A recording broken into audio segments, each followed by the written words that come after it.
Hey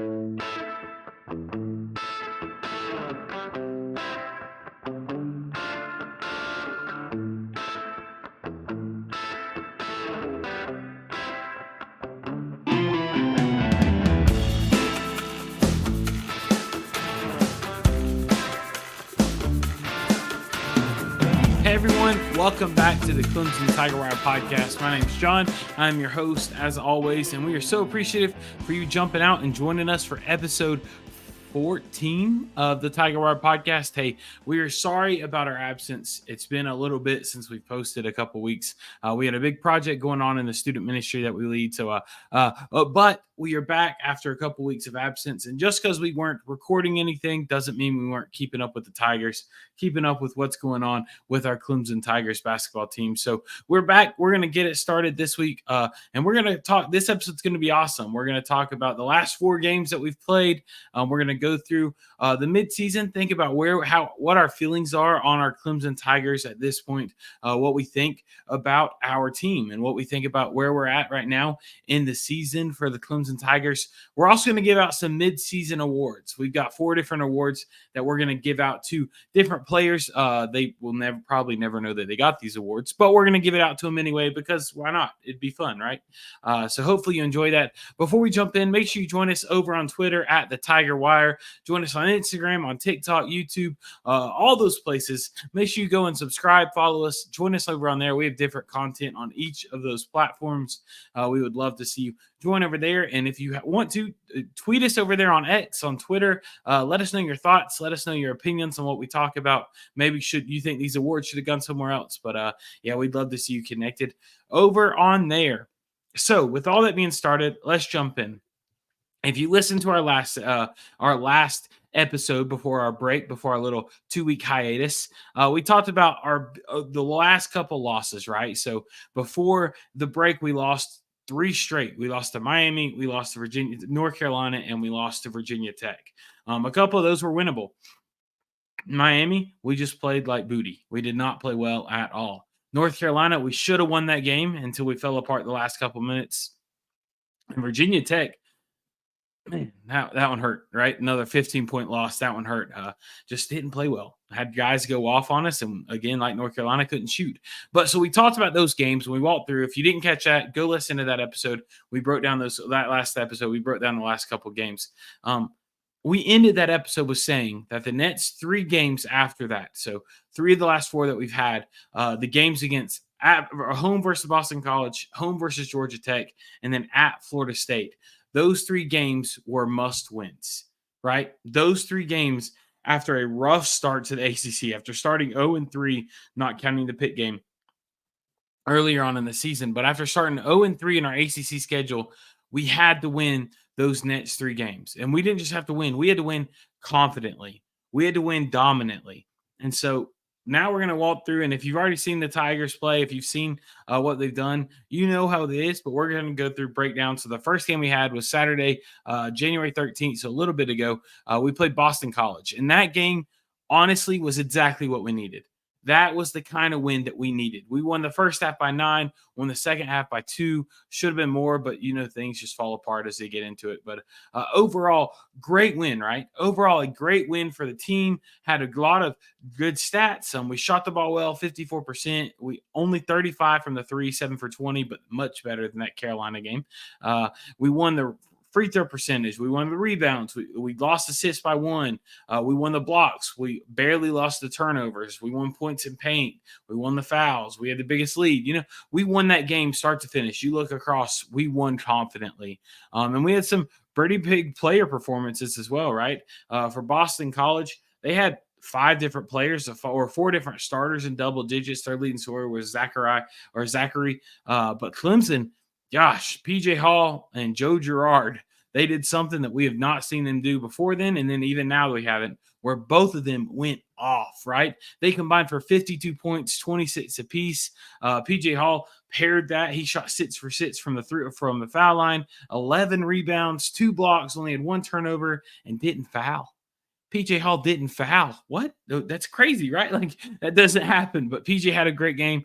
Joe Girard had a good one. Shot 5 for 11 from the 3. He had 6 rebounds. Our short little guard had 6 rebounds.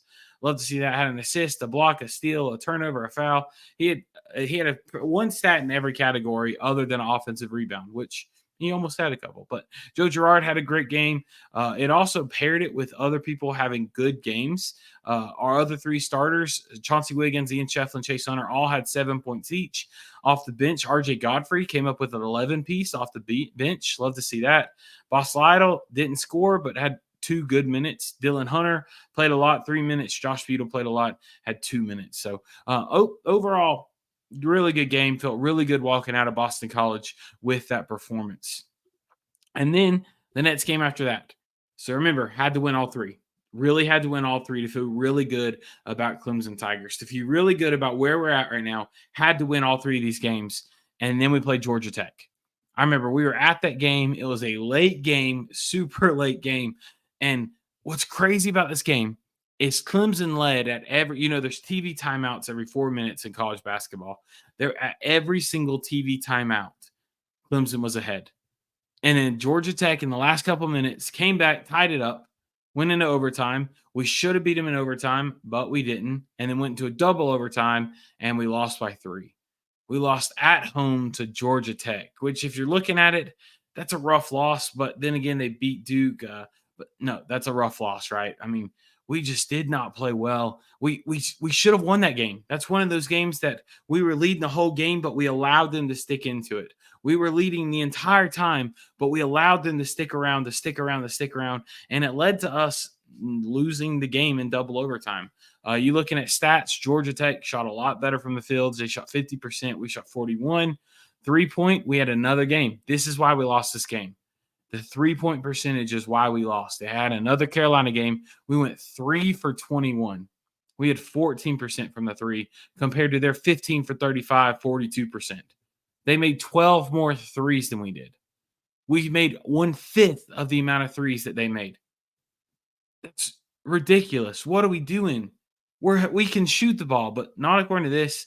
But we paired that with, listen to this garbage. I don't know how we lost this game when we shot 38 free throws. We had 38 free throw attempts, and we only made 29. We shot 76%. They made 16 to 20. Rebounds, we won by 12. Assists tied, steals tied, blocks tied. Turnovers, we won by 2. Points in the paint, we almost doubled their points in the paint, probably because they made all theirs from the 3-point line. Fouls, 22 to 15. God, I don't know what we did. Our largest lead was 9. Their largest lead was 3, and that was the lead that they won with. That game was one that we just were outcoached in the end. Did not play well when it came down the stretch, and it was honestly really disappointing. Really, really disappointing for our 5th loss of the season to go home, try to get that momentum come back, try to get that hot start brought back, and we lost by 3 points to Georgia Tech. That was a rough game, and then that leads us to our 3rd game. In that stretch, got to win all 3. We start off 1-1, and then we went and played Florida State, and that game was much better game against Florida State, especially the second half. First half, we ended up 30-30 tied. Second half, though, we came alive, had some good performances. No really one-star standout in this game for us. We had PJ Hall with 13, Chase Hunter 14, Joe Girard 10, and then Josh Beadle with 12 off the bench. Overall spread out, Ian Shefflin fouled out that game. Rare foul feature that game. But he also only had 6 boards, a little low on the boards that night. PJ Hall had 6. Our leading rebounder, funny enough, was tied. It was Joe Girard, and then it was Jack Clark. Those 2 tied. Speaking of Jack Clark, it's been good to have him back, right? Feel really good about how he's been. Feel really good about where he's at right now. I'm excited to see as he continues to build those minutes. I believe that was the first game of the season that he logged over 20 minutes. So it was awesome to see that. But then Florida State didn't have any of the star players either. Had Watkins 15, Green Jr. 13, and Spears 12. But overall, it was a good game. Clemson won by 11, which you love to see, especially after that loss to Georgia Tech to go into Florida State and win. We shot the ball well this game, both on the free throw and foul or 3-point and foul line. We shot 51% from the field, 41% from the 3. They shot 22. We free throws, we shot 84%. Rebounds, we won by 17. Assists, we won by 10. Steals, we won by 1. Blocks, they had more, but turnovers, we lost the turnover battle, but we still won. Overall, it was a good game. We won by 11. It was a game we should have won, and we did win. So take a break here. We said that we needed to win those next 3 games to feel confident about our season, right? We said we went into this game, and remember, Clemson had not played the hottest. We started off really hot, right?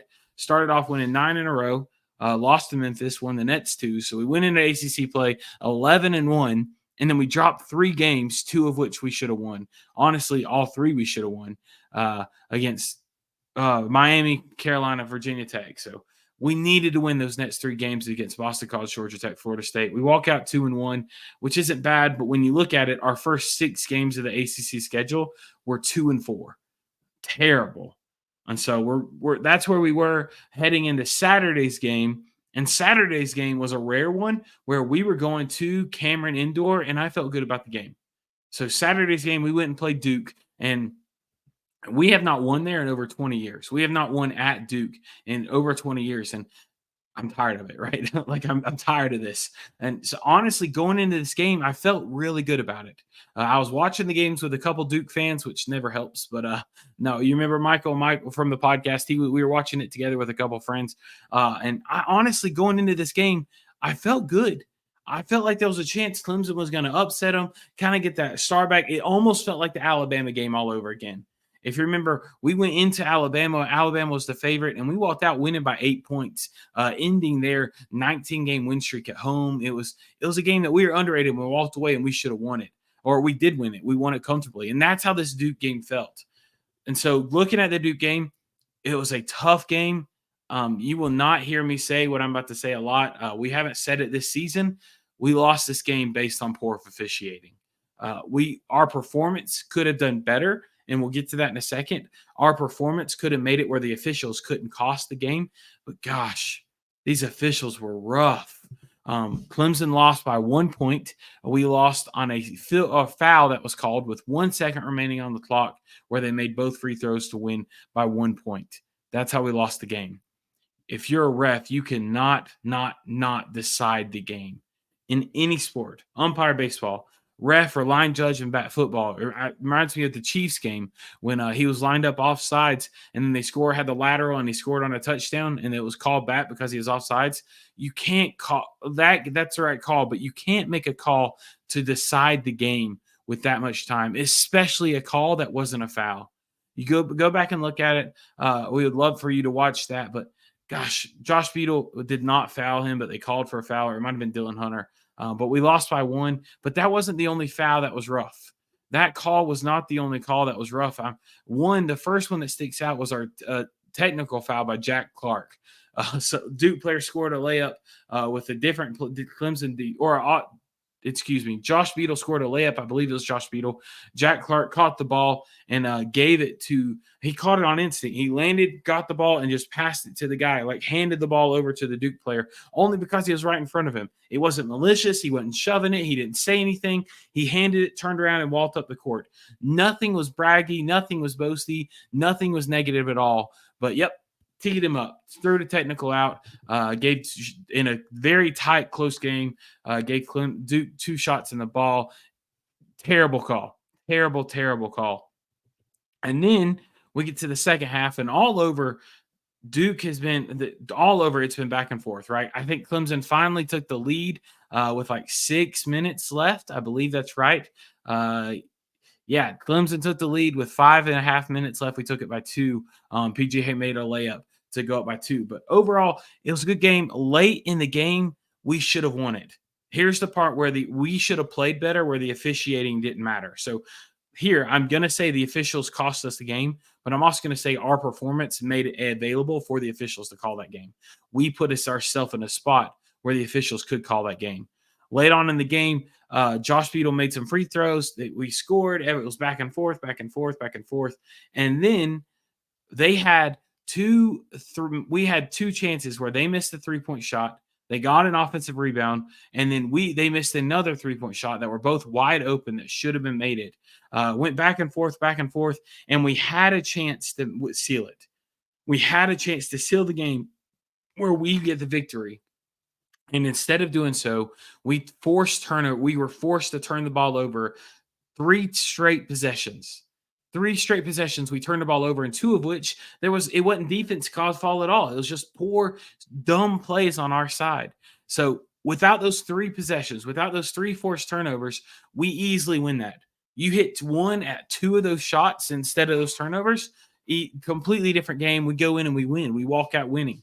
Instead, we miss those and we put ourselves in a spot where we have to have the right calls called. We have to play defense. So, 25 seconds left. Ian Shefflin gets the ball stole from him. They run it down the court, call timeout. 19 seconds left. Duke inbounds the ball. Filipowski makes a layup on Ian Shefflin, and Ian went straight up. There was no foul whatsoever. He went straight up, straight down. They called a foul because Kyle Filipowski is a tall player, and he's a star. We're going to get to that in a second. But they called a foul on Ian Shefflin, which was not a foul. He made a free throw, got the and one for Duke to go up by 1 point. Clemson here calls their second to last timeout, which I'm like, all right, you want to drop a play? We got 12 seconds left. You want to make sure we're down by one. You want to have a good play. All on board with. So we get the ball. We go in, and they call foul on Kyle Filipowski that puts P.J. Hall to the line with 7 seconds left. P.J., ice in his vein, hits both of them, and then we call a timeout here. I don't like that. I don't like the fact that we scored with 7 seconds left or up by 1, and Brad decides to call a timeout so Duke can drop a play. I don't agree with that call. Have your defense. Your guys know how to play defense. Trust them to play the defense and let Duke have to go without running a play, right? Don't give Duke a chance to run a set offense with 7 seconds left. They have way too many good players that can make plays. Allow your guys just to be in that moment and play defense. But instead, Brad Brownell calls a timeout and then runs up the court. Tyrese Proctor gets the ball and shoots almost like a floater layup from right inside the foul line. And Josh Beadle is playing great defense on him. It's a jump call. It's an up-and-up call. And they call a foul on Josh Beadle with 1 second left. Tyrese Proctor shows his clutch factor as he should. He's a 5-star player, hits both of his free throws, and Duke wins by 1 point. You cannot not call that foul. I want you to go and I want you to watch the video clip. I want you to see the video clip and just watch how this wasn't a foul. Watch how it was close defense. He didn't reach in. You can't call this a foul with it. You can't. You can't at all. So anyway, Duke ended up winning the game by 1 point. Brad Brownell was asked about it in the post-game conference. Here's another video for you to go watch. Unfortunately, we weren't there. We were on this trip. But Duke, gosh, Brad Brownell usually in press conferences, he's very respectful. That's one reason I like him so much. He's very respectful. Win or loss, he lets people finish their questions. He gives a chance. He stays in the room until everyone's done with questions. The Duke game was very different. The Duke game, he's being asked questions, and he's cutting people off. Like there was one time a reporter was asking a question about his thoughts, and he interrupted, and he's like, what do you think my thoughts are? We just lost the game. They asked him, how does it feel about not winning in the Duke ever? And he said, look, I've been in here 4 different times now. We lost by 2 points, 3 points, 2 points, and now we lost by 1, and we had the game stolen from us. Brad Brownell was heated after this game. Go watch that. He ends the night by saying, we should have won this game. We had it in our bag. Thank you and good night. And he walked out in the middle of answering questions. Brad was heated for a reason, and he was right. He made some points. He had some comments that was completely right.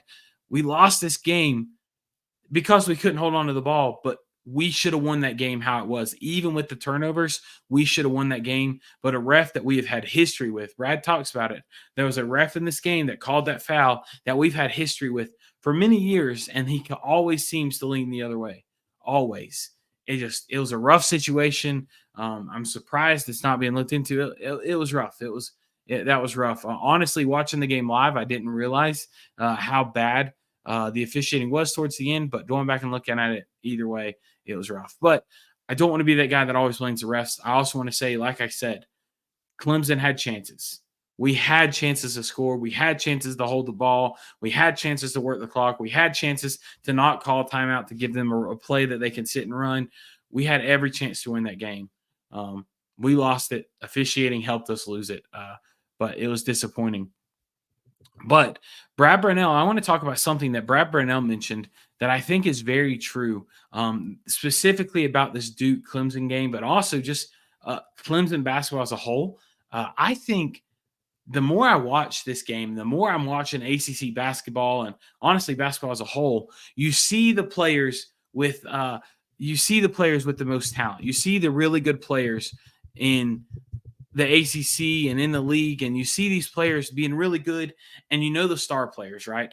There's always star players throughout the season. There's always star players throughout different the conference that have teams have their different star players, and that's how it is. And most of the time, the star players for the teams get a little bit different treatment, right?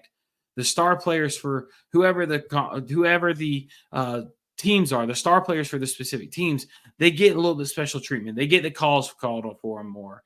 They get different fouls called on them. They don't get fouls called as much on them. You see that over and over and over again. Kyle Filipowski from Duke. He gets people, they call fouls against him a lot more. RJ Davis, not so much, but Armando Bacot, Judah Mintz from Syracuse, Norchard Omier, goodness, he gets fouls called on the other players guarding him. Blake Henson. You go through and you look at the top players in the ACC for each team. Players are getting those calls more. When people go up against Filipowski, they're going to get the foul called more. PJ Hall is the second leading scorer in the ACC right now. He's really good chance to win an ACC Player of the Year. He's also up there in rebounds. I believe he's 10th in rebounds in the conference. I think he's second in the ACC in blocks. He's third in blocks. Tied with Kyle Filipowski for blocks in the ACC. He's playing great. He's a star player. He's going to be great. You look at the games that have been played this year, especially that Duke game, but also other games, he doesn't get that star treatment. He doesn't. He when he goes up, he's fouled out how many times? He's fouled out a good amount of times. Every game almost, it feels like he's in foul trouble. And now, am I saying that it's all the rest fault? It's not his fault? No. He should play more disciplined. But gosh, PJ Hall, he isn't getting the star treatment that other players in this league are. He doesn't get the star treatment that players in this league, that players that are known for different things with Duke, with Carolina, with Syracuse, with all over the ACC. PJ Hall is not treated as one of the ACC's best players. And that's fine. If you're going to treat star players normally, do that. I'm all for it, everyone getting treated equally. That's what it should be. But when you're calling players, Kyle Filipowski, when he goes to the paint and he gets a foul called on him multiple times that aren't fouls because of his size, because he's good, PJ Hall's right up there. He's averaging more stats than Kyle Filipowski is in a lot of different areas, but he's not getting that. I don't agree with that. I think the ACC's got to monitor that a little bit. Either start calling PJ or just don't call any favorites through the season. I think if you're a Clemson fan, if you're an ACC fan, if you're a basketball fan, that should bother you. That it's different, that there's different standards when it comes to different players, that different players get the star treatment just because they're stars, not because of performance. So I know that's a little soapbox. We don't usually go into that kind of stuff, so I apologize for that. But it's frustrating. It's frustrating when you turn on Miami game and Omier is getting called for, he goes in for a layup and barely gets scratched and they call a foul. And then PJ Hall goes in and he's going to dunk it, but he gets dragged down and nobody calls anything, or they call an offensive foul on him. And then you get Kyle Filipowski will go straight up and it's not a foul anytime. But then Ian Shefflin, PJ Hall will go straight up and make a block on him, not a foul at all. And he gets called for the foul. I think it's frustrating. It's something that definitely is not right. Definitely got to be changed. It's frustrating. But with all that being said, we're going to take a quick break for some ad breaks real quick. And then once we come back, we'll give out our midseason awards so far this season, talk about what we need to see as we end the 2023-2024 regular season, and then talk about our tourney chances. So we'll be right back. Enjoy this ad. We'll see you in a second.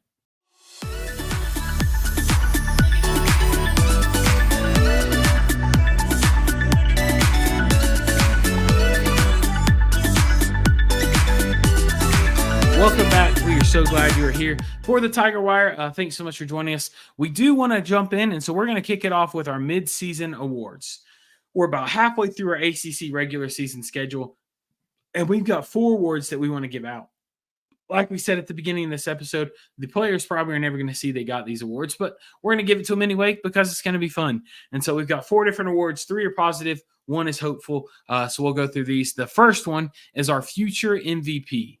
Our future MVP award. This award is given to a player that is that. We believe he's a future MVP for this team, someone who can step up and truly make a difference for this team later on. And that player is none other than Chauncey Wiggins. Chauncey Wiggins is a sophomore. He's 6'10", 210 pounds. He's playing good ball this year. He isn't scoring a lot. He's averaging 7 points, but I think Chauncey has not even scratched his potential. I think he's not playing like he's 6'10". He's not playing like the stretch he has. He has almost like the Kevin Durant physique, where he looks taller than he is and he looks massive. I think Chauncey Wiggins is easily our future MVP. He has a chance to make a huge impact on this team. He's only a sophomore. If we keep him through the transfer portal, we don't lose him. I think he's going to win big. I still stick with my prediction. I think he's a potential ACC player of the year. When you look at his jump from freshman to sophomore with PJ Hall and compare those, very similar. I think PJ went 3, 9, 14, and now 19. Chauncey Wiggins is 2, 7. So big jump there. This year he's got over double the minutes he had last year, but he's shooting 36% from the three, 46% from the field, 2 rebounds, almost an assist, 1 foul, 1 turnover game, averaging 7 points a game. I think Chauncey Wiggins is playing at a level where he's putting in good minutes now, but he is our future MVP for the Clemson Tigers. And so now this year, our next award is not the positive one. It's called a Not So Shining Star. Our Not So Shining Star award. That's a word for, we have star players. Every team has star players almost. Not every team, but every good team has star players. I believe we have 2, PJ Hall, Joe Girard, but I believe we have a player who is a star, but they're not shining. And what that award is Joe Girard. I know when I say that, it's like, what? Honestly, when you look at Joe's stats, they're not terrible. Last year, he was one of the top 5 scorers in the ACC, and he averaged 16 points a game. This year, he's only averaging 14.8 compared to 16.4. So he's only a point and a half a game less than last year. But it's drastically different. It's drastically because he was brought in to be that guy. And it's not that he's not scoring a lot. It's that he's inconsistent. His last 5 games are consistently not strong. He had 12 against Virginia Tech. Then he went off against Boston College, 26. But then 11, 10, and 13. We brought PJ Hall, or we got Joe Girard in to be a star right alongside PJ Hall, and he's just not up to it yet. He is doing great in rebounds, almost 4 a game, through over 3 assists per game, only 1.5 turnover. He's dropped that turnover down. This is his lowest year of playing basketball that he's had turnover, his lowest turnover average in all his career. But man, I just feels like he's been underwhelming. It feels like he's been underperforming. He's been not a disappointment, but almost a letdown. So we gave him this award of Not So Shining Star because we believe he's a star. We believe he has the power. We believe he has the potential to be able to jump up there and become this awesome star player that he is. We just need to see him do it. We need to see that performance change. Hopefully that can get started tomorrow night against Louisville, but we'll see how that goes. So award number 2 is our Not So Shining Star, Joe Girard. Our number 3 award is none other our surprising award. This is our player that has been the biggest surprise to us. We almost called it most improved player, but it was worth more than that. It was worth more than MIP. So we gave it the surprise player, and that is, you guessed it, Ian Shefflin. Man, he has been crazy this year. The thing that sticks out to me is his growth from last year to this year. So from freshman year to last year, he played 8 minutes more a game his freshman year to sophomore year, but his stats didn't really move. Went from 3 points to 5 points, 2 rebounds to 4 rebounds. Last year he played 19.9 minutes a game. This year he's playing 25.7 minutes a game. And listen to these changes. From 2022, he was averaging 4.1 rebounds a game. This year, 9.7. Last year, 1.9 assists. This year, 2.3. 0.3 blocks last year, 0.6 this year. Same exactly in steals. And then points, he's went from 5.5 to 9.6. He's over doubled his rebounds per game in 6 more minutes, and he's almost doubled his points per game in 6 more minutes. Ian Shefflin has become a whole new level this year. He's an undersized guard or forward. He's only 6'8", and he plays the 4 spot, but gosh, he is so good. He's been such a good surprise for us. He's tied for 23rd in all the country in Division I basketball and rebounds. He's up there in ACC and rebounds per game. He's second with 9.7, only behind Armando Bacot. He's shooting the ball decently, In three-point percentage, he actually has the highest three-point percentage in all the ACC, taking a minimum amount of shots. He's shooting 55% right now. No other player in the ACC is shooting higher than that. 55%. He doesn't shoot a lot, but when he shoots it, real good chance at going in. He's shooting 60% from the free field goal. Free throw percentage, he could get up a little bit. He's shooting 75%, but overall, he's playing great. Ian Shefflin is definitely gets the surprise award. Honestly, we're losing PJ Hall next year, and I feel a little bit better about it because I know Ian Shefflin will still be around. So excited to see that. And then our last award, this is the most obvious one, the one that is no surprise at all. It is our MVP award, and it's got to go to PJ Hall. Got to go to PJ Hall. PJ Hall is having an absolute year. Last year, again, he played decent last year. He was playing 24 minutes per game, 15 points a game. But this year, he's bumped that up. He's our number one player, 28 points a game. He knew going into this season, we need you to carry this team. Going into the season, he knew this year you have got to carry us. We need you to be our best player. We need you to come along and go off. We need you to do that. And he is, honestly, he's performed well. He's gone through, and this year he's averaging almost 20 points a game, 19.6. He's got over a steal, almost 2 blocks, over almost a 1.5 assist, 7 rebounds per game, shooting over 50%. He is playing so well this year. The only area that I wish he could get a little bit better in is fouls. He's averaging 3 fouls a game, and honestly, he's fouled out a couple games this year. So I wish his fouls he could be a little bit more disciplined, but he's playing so well this year so far. We're not in the spot we wish we were, but we're better than we would be without PJ Hall. So he is our midseason MVP, and that's going to do it for our midseason awards. That's it. So future MVP, Chauncey Wiggins, not so shining star, Joe Girard, surprise player, Ian Shefflin, and MVP, PJ Hall. MVP, PJ Hall. That's a lot. That's a mouthful. But anyway, those are our awards. So that's going to do it for that. Our last thing we want to talk about this episode is where we're at right now and where we want to be. We're not going to talk about this long.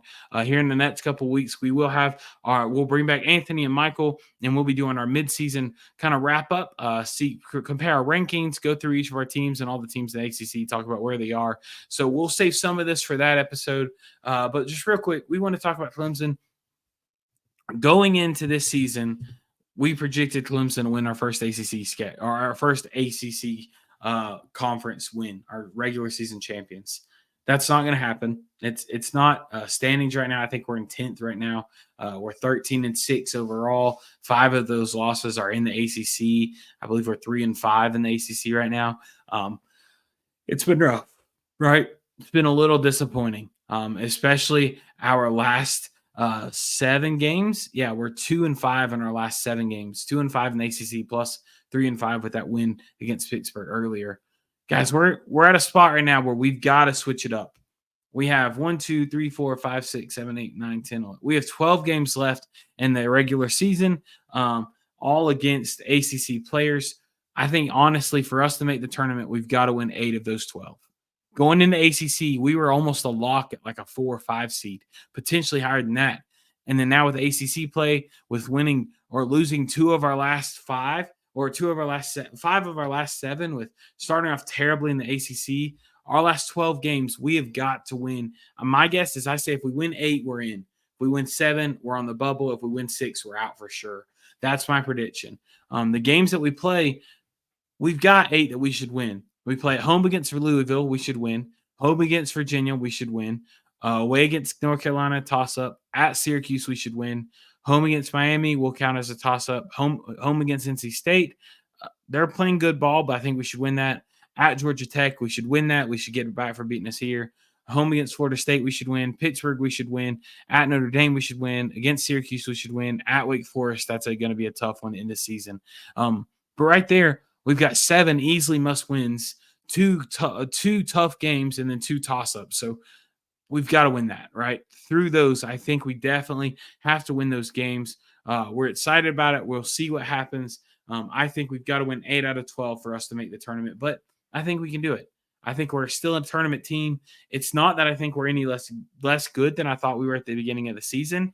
I just think for some reason we're not clicking. We're not completing. There's been very few complete games for Clemson since the ACC tournament season has started, and I really hope that as we continue through this season, that changes and that can be better for us. So that's going to do it for this episode. Thanks so much for joining for us. Coming soon, we will break down the Louisville game that they play on Tuesday at 9 p.m. in Little John. We'll be there for that. Again, we'll have Anthony and Michael back to walk through our ACC mid-season report. We'll go through all the teams, all our projections, see where our preseason, pre-ACC season preview was on our predictions and rankings for those teams, see how we're doing lined up to that. And we'll just go through that. That'll be a fun episode. Make sure you're on the lookout for that. But until then, again, stay connected on Twitter, on YouTube, Instagram, TikTok, all those places. Leave a review, leave 5 stars wherever you're listening or watching this on. That would go a long way to help the podcast if you like it. And we hope to see you soon. We are so glad. Thanks again for joining us. We hope to see you soon on the Tiger Wire. Until then, keep that Tiger pride alive and roaring. And as always, go Tigers.